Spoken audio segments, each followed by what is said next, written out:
Hello everyone, नमस्ते, welcome to my channel. तो दो तीन टॉपिक्स हैं जिनके ऊपर चर्चा करनी है, जिसका जिक्र मैंने ऑलरेडी थंबनेल के ऊपर कर रखा है।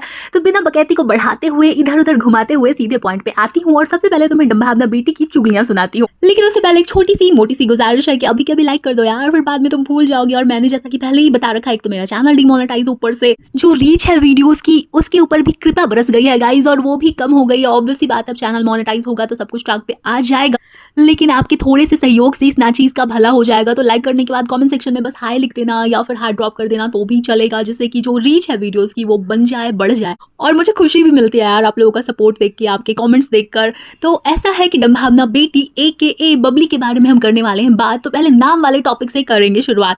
तो ये लोग जो बेबी बॉय के नाम को लेकर जनता को इतना ज़्यादा गुस्सा दिला रहे थे, हर कमेंट को इग्नोर कर रहे थे, फाइनली इन लोगों का जो ध्यान है उसके ऊपर चला गया है। अब इसके पीछे की जो स्क्रिप्ट है ना, अभी थोड़ी देर बाद ही तुम लोगों के सामने बिल्कुल परफेक्टली डिकोड करने वाली हूँ। तुम लोग अगर सहमत हो ना तो मुझे कमेंट सेक्शन में वो भी बता देना, बाकी नहीं होगे तो कोई बात नहीं। क्योंकि मैं हमेशा कहती हूँ ना यार कि हो सकता है आपका ओपिनियन मुझसे अलग हो, लेकिन इसका ये मतलब थोड़ी ना है कि आप गलत हो। हाँ जी, तो ऐसा है, नाम को लेकर इन लोगों की आंखें खुल गई है, और जो बेबी बॉय का नाम है वो बदलने की जो तैयारी है वो हो रही है इनके यहाँ पे। अब जो मैंने स्क्रिप्ट को डिकोड करने वाली बात कही थी ना, वो बताती हूँ। ऐसा है कि मुझे ऐसा लगता है कि इन्होंने कभी भी बेबी बॉय का नाम वो रखा ही नहीं था रियल में, जो कि ये लोग दिखा रहे थे अपने ब्लॉग्स में कि उन्होंने रखा है। रीज़न उसका ये है कि जब ये जो रंगा सियार है, ये जब ये डिस्कशन कर रहा होता है कि बेबी के जो रियल नेम्स हैं वो हम लोगों ने पहले ही डिसाइड कर लिए थे, और वो हर तरीके से अच्छे हैं, मतलब ज्योतिष, न्यूमरोलॉजी, हर तरीके से वो अच्छे हैं, बहुत ही अच्छे हैं, ऐसा बोलना चाहिए मुझे।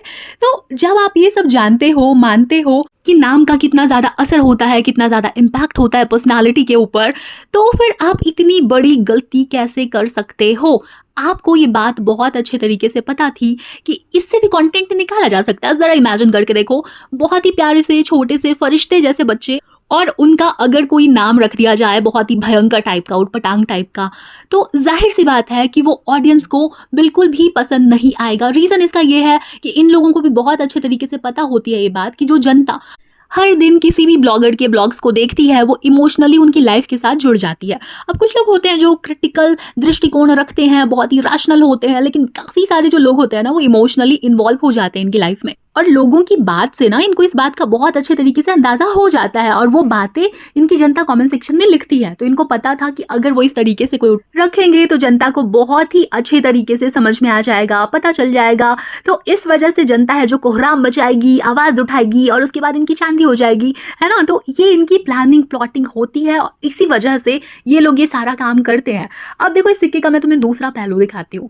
कई बार ऐसा होता है ना यार, मतलब जब से मैंने रिव्यू करना शुरू किया है तो मैं ये सोचती हूँ कि स्क्रिप्टिंग करना ना कहीं लोगों की मजबूरी भी होती। वो अगर थोड़ा सा ट्विस्ट नहीं लेके आएंगे अपने ब्लॉग्स में, इस तरीके का जो माइंड गेम वो खेलते हैं अपनी जनता के साथ नहीं खेलेंगे, तो हो सकता है इनके व्यूज गिर जाएं।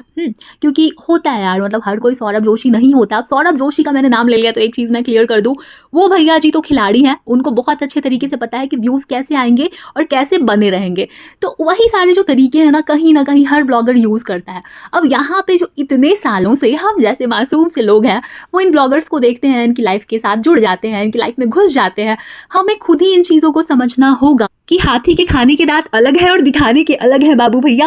उसके बाद एक सच्चाई ये भी है यार कि इनको चस्का लग जाता है इजी मनी का, ठीक है। अगर इंसान हाय फ्रेंड, देखो फ्रेंड मैं टॉयलेट जा रहा हूँ फ्रेंड, अब मारे को भूख लग गई से फ्रेंड, या फिर कॉफी नहीं पी है बी करके लाखों रुपए कमा रहा है यार एक ब्लॉग से, तो उसको क्या लग जाता है? चस्का, ठीक है, व्यूज का चस्का, डॉलर्स का नशा चढ़ जाता है दिमाग के ऊपर। ऐसे में उनकी जो ख्वाहिशें हैं वो बढ़ जाती है, ज़रूरतें तो यार ऐसे पूरी हो जाती है, किसी की भी क्या है ज़रूरतें हमारी ऐसी पूरी हो जाती है। बस ख्वाहिशें ना तो कभी पूरी होती है और ना ही कभी खत्म होती है। इसीलिए तो कहते हैं कि हजारों ख्वाहिशें ऐसी कि हर ख्वाहिश पे दम निकले। तो इसीलिए ये लोग जो है ना वो किसी भी लिमिट तक जाकर, या फिर मैं यूं कहूं कि किसी भी लिमिट को क्रॉस करके अपने व्यूज को या फिर डॉलर्स वाले गेम को ऑन रखना चाहते हैं। तो सारी थ्योरी बस यही है। और अगर अभी भी आप लोग इमोशनली इन्वॉल्व होके किसी भी सेलिब्रिटी की वर्शिपिंग कर या फिर किसी भी ब्लॉगर को अपने फैमिली मेंबर की तरह मानते हो तो मत मानो सखी, मत मानो, क्योंकि ये लोग डिजर्व नहीं करते। देते आपका इतना सच्चा वाला प्यार। अब ये सारा भाषण देकर उम्मीद है मैंने रंगा सियार की चालाकी के साथ साथ जो भी ब्लॉगर्स की होशियारी होती है वो भी आप लोगों के सामने अच्छे तरीके से एक्सपोज कर दिया होगा। मजाक करियो, मतलब आप लोगों को अच्छे तरीके से समझा दिया होगा। हाँ जी, अब ऐसा है थोड़ी सी चर्चा कर लेते हैं डम्भावना बेटी के फेकनेस के ऊपर भी। तो यार इनके बच्चे कैसे दुनिया में आए हैं, किस पद्धति से आए हैं, हम सब जानते हैं। उसके बारे में क्या ही बार बार हम चर्चा करते रहे। ठीक है, अपनी अपनी चॉइस है या फिर जो है चलो है, ठीक है, हम खुश हैं, बच्चे सेफ है, हेल्दी हैं, तो सब कुछ बढ़िया है। लेकिन यहाँ पे एक बात जो मुझे करनी है वो इनके ढोंग की करनी है। अब आप लोगों को याद होगा कि जब भी बच्चे आने वाले थे, जब ये सारा चल रहा था इनका बेबी शावर एंड ऑल, तो ये इस तरीके से रिएक्ट कर रही थी जैसे ये खुद ही प्रेग्नेंट है और इनके फेस पे ग्लो आ गया है। और इनको ये सुनना बहुत अच्छा लग रहा था कि हाँ हाँ ग्लो तो आ गया है, ग्लो आ गया है। ठीक है, मतलब इनको ना फेक करके हर चीज को फील करना है जबरदस्ती, और लोगों से तारीफें भी बटोरनी है कि आय हाय कितनी सुंदर लग रही हो, बिल्कुल न्यू मम्मी वाला ग्लो है, प्रेगनेंसी वाला ग्लो है। तो इस तरीके का कॉम्प्लीमेंट इनको चाहिए था। अब लोगों ने दिया भी है क्योंकि इन्होंने जबरदस्ती लोगों से निकलवाया है। अब इनको घबराहट, थरथराहट, सुगमुगाहट, चरमराहट सब होने लग गई है, क्योंकि जो सच में मॉम बनी हुई लेडीज होती है ना, वो किस तरीके के दर्द से, किस प्रकार की मेंटल कंडीशन से गुजर रही होती हैं डिलीवरी के बाद, हम लोगों ने कहीं ना कहीं देखा है सबने। मतलब कुछ लोगों ने जिया है, कुछ लोगों ने देखा है, तो हर कोई जानता है यार। मतलब इसके ऊपर बिल्कुल 14 पन्नों का भाषण देने की नीड नहीं है। तो वो जो दौर होता है ना, उस समय जो महिलाएं होती हैं जिन्होंने बच्चे को जन्म दिया होता है, उनको एक्स्ट्रा केयर की, एक्स्ट्रा पैम्परिंग की नीड होती है, एक्स्ट्रा सपोर्ट की नीड होती है।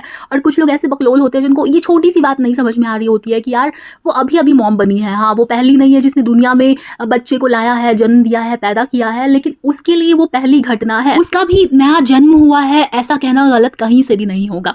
क्योंकि सबको सीख रही होती है यार जो न्यू मॉम होती है। ऐसे में क्या मिलता है उसको, मतलब काफी सारी महिलाएं लकी भी होती है, लेकिन काफी सारी ऐसी भी होती हैं जिनको जजमेंट मिल रही होती है। तुमको ये भी नहीं आता है, कई लोगों को जज किया जा रहा होता है कि अरे तुम इसको ब्रेस्ट फीड नहीं करवाती हो, तुमको दूध नहीं बनता है। हाँ यार, बहुत अजीब लगेगा कुछ लोगों को सुन के, लेकिन मैंने देखा है। मतलब कुछ लोगों को तो इस वजह से शेम किया जा रहा होता है क्योंकि वो ब्रेस्ट फीड नहीं करवा पा रही होती हैं। अब किसी को शौक थोड़ी ना होता है यार कि वो अपने बच्चे को, जिसको जान से ज्यादा, उनको ब्रेस्ट फीड नहीं करवा के वो फॉर्मूला के ऊपर डाले, क्या है मजबूरी, लेकिन इसके लिए भी शेम किया जाता है।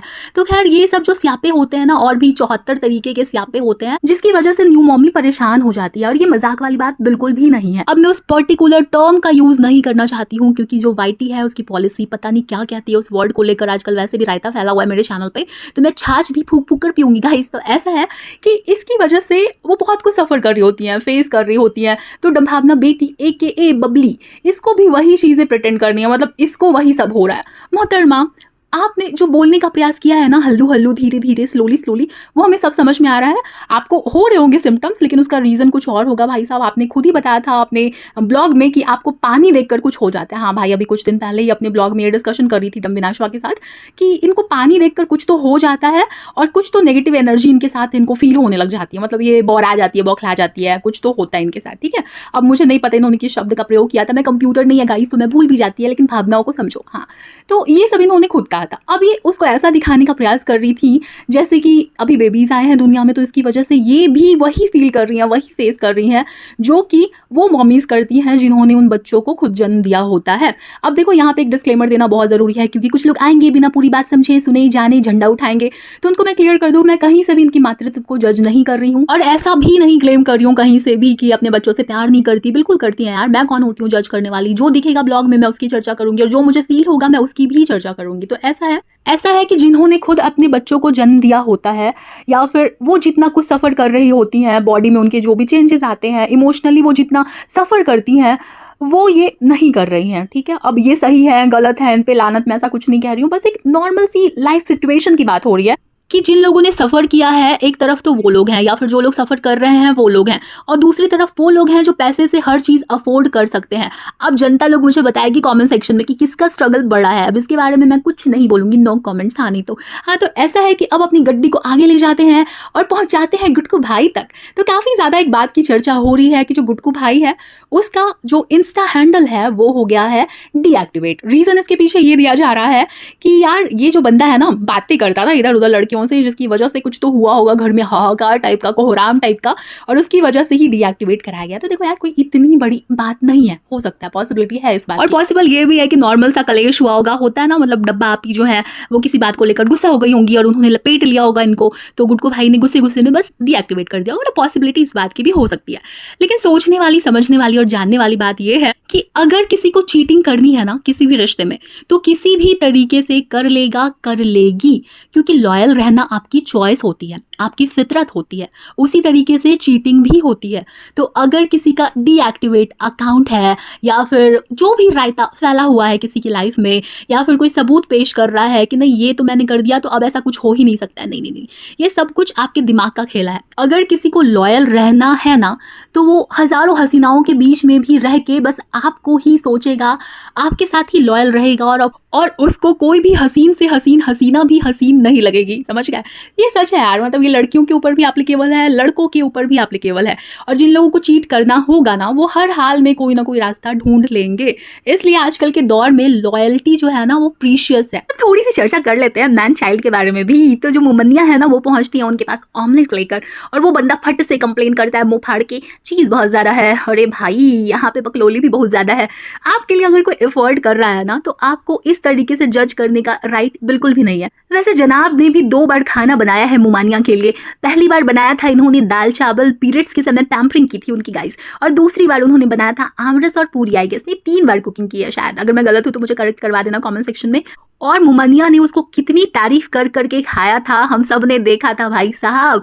तो इस वाली ई स्टोरी से फ्लैशबैक में जाकर जो मैंने तुम लोगों को सुनाई है, उससे हमें ये शिक्षा मिलती है कि किसी भी मैन चाइल्ड से कभी इश्क ना करियो, ना करियो, क्योंकि तुम कुछ भी करोगी ना उसके लिए तो वो तुम्हें फॉर ग्रांटेड लेगा, और ये बंदा हमेशा अपनी नाक, आंख, टांगे सब ऊंची ही रखेगा। मतलब इसके अंदर कुछ तो ऐसी खासियत है जिसकी वजह से ये ई स्पेशल है। वैसे स्पेशल से मुझे याद आया कि जो सास बहू है वो मिल के बना रही होती है अंडा करी, जो मुमन्निया है और जो सासू मॉम है उनकी, वो दोनों। तो मुमन्निया एक जगह कहती है ओह अच्छी खुशबू आ रही है, तो जो सासू मॉम है उनकी कह रही होती है कि झूठ बोल रही हो। अब मुझे इतनी हंसी आई वो देख के। वैसे इन लोगों ने म्यूजिक भी वैसा ही लगाया।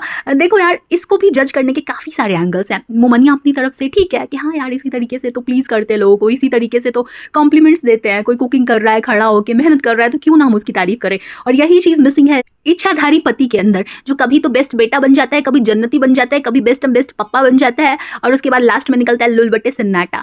तो यही सब है यार। और बाकी वो काफी ज्यादा आजकल अपने सॉन्ग्स को प्रमोट कर रहा है, बहुत ज्यादा ई स्टोरी लगा रहा है। देखो यार, बनता है अपनी क्रिएट की गई चीज से ना, हर किसी को लगाव होता है, इंसान गलतियों से सीखता है, तो राइट है ना उसके पास, मतलब उस चीज को अच्छे से प्रमोट करने का, बार बार करने का। ठीक है, इस बार उसने गलती की है, रायता फैलाया है, तो अगली बार कुछ अच्छा ही बनाएगा। क्या कहते हो यार? गलती हर कोई कर सकता है, मैं भी कर सकती हूँ, कोई बहुत बड़ा तुर्रम खां हूँ वो भी कर सकता है। लेकिन अगर कोई इंसान अपनी गलतियों से भी नहीं सीखता है तो फिर उसको हम मूर्ख कह सकते हैं। ठीक है, तो मुझे जहां तक लगता है कि ये लोग अपनी गलतियों से सीखेंगे और अगली बार कुछ बहुत अच्छा लेकर आएंगे।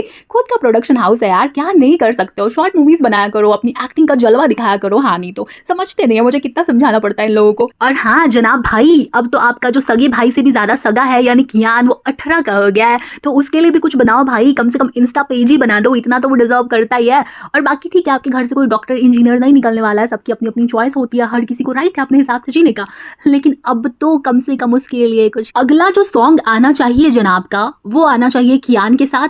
और कियान को एक प्लेटफॉर्म दो, आप लोग उसको लॉन्च कर दो। क्या कहते हो? मतलब बंदा कर लेगा कुछ अच्छा, क्योंकि बचपन से ही उसने यही वाला माहौल देखा है। और ठीक है, आपने बहुत ख्याल रखा उसका, इतने दिनों तक बचा बचा के रखा, no social media, no this no that, no blah blah, तो अब तो कम से कम उसके लिए कुछ कर दो भाई। ठीक है, आप हीरो ही बन जाना, उसको कम से कम कुछ तो बना दो। कियान का अगर इंस्टा पेज भी बन जाएगा ना यार, तो उसके पास भी प्रमोशंस वगैरह आने लग जाएंगी, सेलिब्रिटी बन जाएगा वो। और यार आजकल बच्चा बच्चा कमा रहा है, जिसके पास भी कोई प्लेटफॉर्म है या फिर बैकबोनिंग है किसी पॉपुलर फेस की, हर कोई उसको कैश कर रहा है, तो इसमें कुछ भी गलत नहीं है। लेकिन गलत यही हो जाता है कि सामने वाले को इतना ब्रेन वॉश कर दो कि उसको अपने लिए जो अच्छी चीज है ना वही अच्छी ना लगे। चलो जी, तो आज की बकैती बस यहीं तक थी। आप इस बारे में जो भी सोचते हो मुझे कमेंट करके जरूर बताना। आप जाती हूँ मैं, और तुमसे मिले किसी और वीडियो के साथ या पॉडकास्ट के साथ फिर से वापस आती हूँ मैं। Bye bye.